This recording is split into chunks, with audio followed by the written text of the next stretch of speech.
Por eso hablan del PRD, el PRM. Mire, esto es el vertedero. Todo esto es arroz, mire.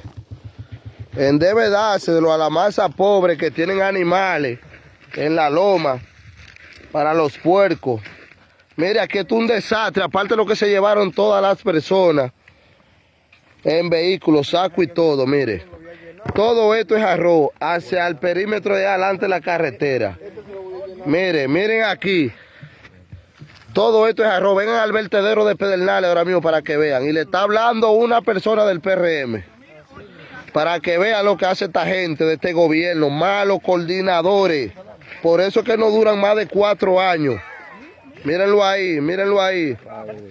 Aquí le tengo un comunitario del pueblo y productor que le puede decir algo. Mírenlo ahí.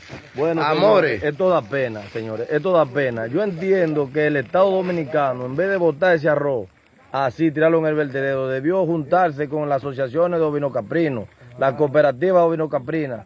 ¿Para qué? Para que ese arroz sirve de provecho para los propios animales.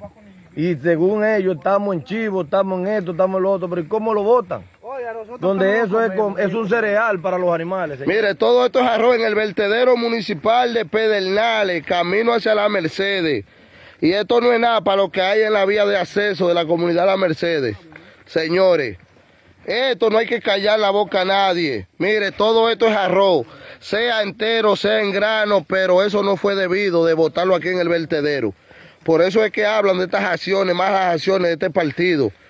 Fue el PRD, el mismo PRM, la misma mierda. Y le está hablando un coordinador PRMista. Mírenlo aquí.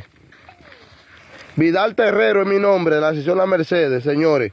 Mire cómo están las personas recogiendo arroz para los animales. Recogiéndolo en el vertedero. Mírenlo aquí.